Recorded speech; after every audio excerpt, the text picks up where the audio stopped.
Bueno, buenas tardes chicas y chicos. En esta oportunidad vamos a ver el teorema de Norton, que nos va a servir como herramienta para resolver circuitos eléctricos que son un poco más complejos de los que venimos viendo. Bien, primero una breve presentación de quién fue Edward Laurie Norton, que nació en Rockland en 1898 y falleció en Nueva Jersey en 1983.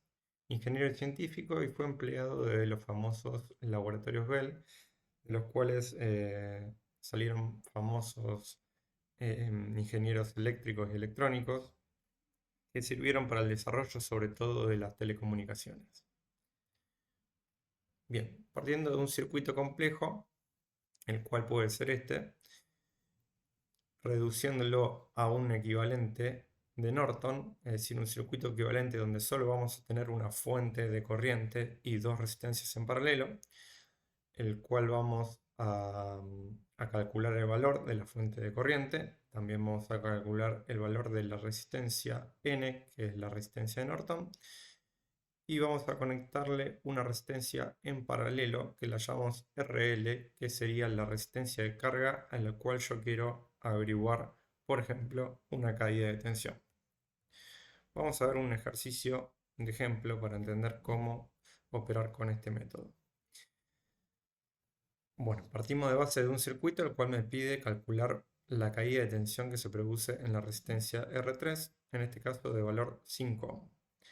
Vamos a querer averiguar el circuito equivalente donde tenemos una corriente de Norton, una resistencia de Norton y la RL que dijimos que va a valer el mismo valor de la resistencia en el cual yo quiero calcular la caída de tensión, que en este caso es de 5 ohm. Bien, partiendo del paso 1, el paso 1 vamos a querer calcular la resistencia de Norton. Es muy parecido o casi igual a lo que hacíamos cuando calculábamos la resistencia de Thevenin. ¿Qué hacíamos en ese caso? Donde queremos averiguar la caída de tensión, en este caso en la resistencia de 5 ohm, vamos a dejar el circuito abierto. Es decir, sacamos la resistencia de 5 ohm. Una vez que realizamos esto, las fuentes de corriente de todo el circuito, el siguiente paso, el paso 2, las fuentes de corriente del circuito las dejamos abiertas y las fuentes de tensiones que aparecen en el circuito las dejamos cerradas. En este caso tenemos dos fuentes, una de cada tipo. Si tuviera más, tengo que proceder de la misma manera. Y una vez que tengo esto, puedo ya calcular la resistencia equivalente que me queda en el circuito. Fijándome que estos dos cables están conectados a nada, por lo tanto los puedo eliminar. Y me queda un circuito cerrado donde tengo una resistencia de 8 ohm, 4 ohm y 8 ohm también conectados en serie. La sumo directamente y me da 20 ohm. Con esto ya calculé la resistencia de Norton. El siguiente paso sería calcular la corriente de Norton y este sería el paso un poco más complejo que el anterior. ¿Cómo calculo la corriente de Norton? Lo único que tengo que hacer es volver al circuito original y donde estaba la resistencia L, que es donde se produce la caída de tensión, yo voy a poner un cable, es decir, voy a hacer un cortocircuito donde se encuentra esa resistencia. Una vez que realice ese cortocircuito, veo que me queda de esta manera y voy a operar con las herramientas que yo conozco para resolver un circuito eléctrico. Es decir, primero identifico que estas dos resistencias se encuentran conectadas en serie. Por lo tanto, me va a quedar una única resistencia conectada que va a tener un valor de 16, porque 8 más 8 tenemos una resistencia de 16. Una vez que resuelvo eso, me queda el circuito de esta forma. Y lo que voy a hacer acá es ya identificar que tengo una fuente de tensión en serie con una resistencia. Por lo cual voy a aplicar la herramienta que conocimos previamente, que es transformar las fuentes. Cuando yo tengo una fuente de tensión en serie con una resistencia, la puedo transformar en una fuente de corriente conectada en paralelo a la misma resistencia. ¿Cómo calculo el valor de esa fuente de corriente? lo que hago es ley de Ohm, sabiendo que la corriente eléctrica es la división entre la tensión y la resistencia, yo sé que la tensión vale 12 volts y la resistencia vale 4 ohms.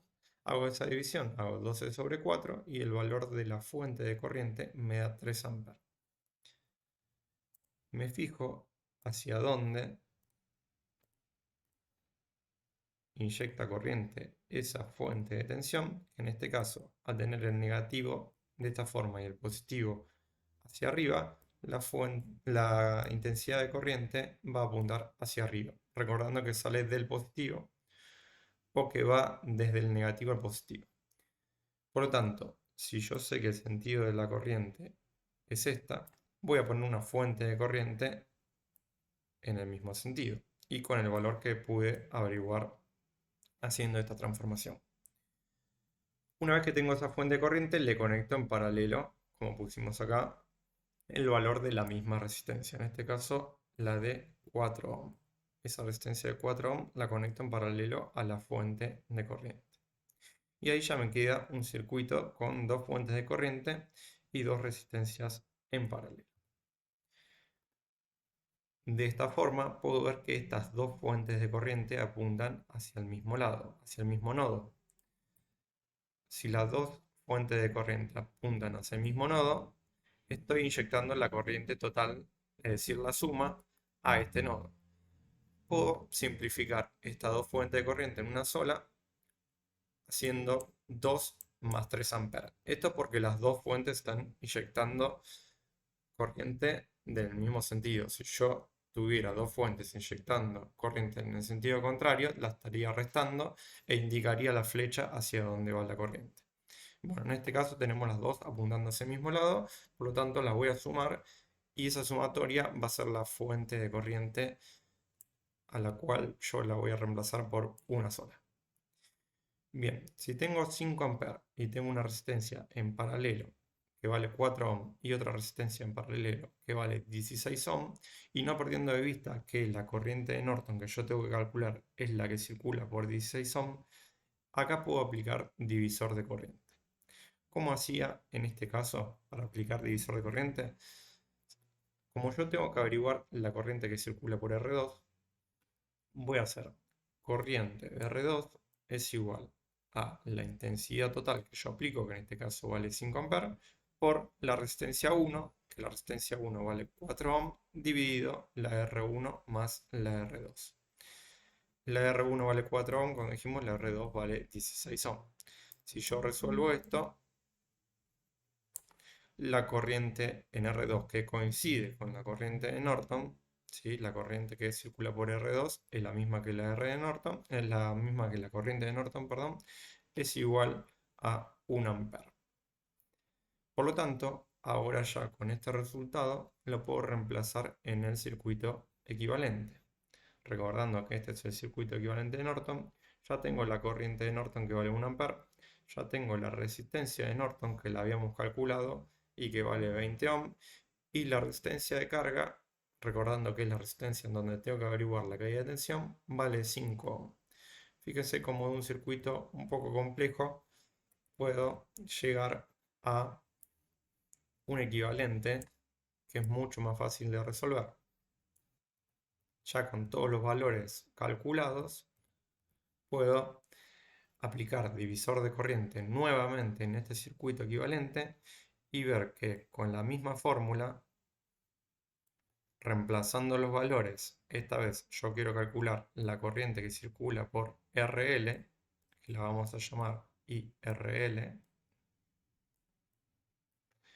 reemplazando los valores, sabiendo que la corriente total ahora es la de Norton y vale 1 ampere, y las dos resistencias, una es de 20 y la otra es de 5, resolviendo esta cuenta yo sé que la IRL me da un valor de 0,8 amperes. Y como yo lo que tengo que calcular es la BRL, que es la caída de tensión, sabiendo que por ley de Ohm la caída de tensión es I por RL, reemplazo 0,8 amperes por 5 ohm y eso me da un valor de 4 volts. Por lo tanto, la BRL, que es lo que me pedía el ejercicio, tiene un valor de 4 volts.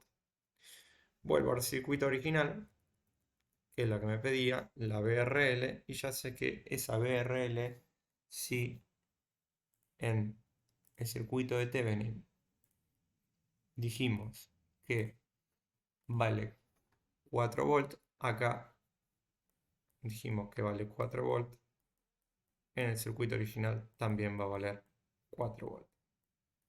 Y como hacemos siempre, lo vamos a comprobar también de manera práctica. Si tenemos este circuito que lo dibujé en el multisim, vamos a ponerle play y vamos a ver qué caída de tensión tenemos realmente en esa resistencia de 5 ohm. Me dice la corriente y la tensión oportunamente es de 4 volts como habíamos calculado en el ejercicio de manera teórica.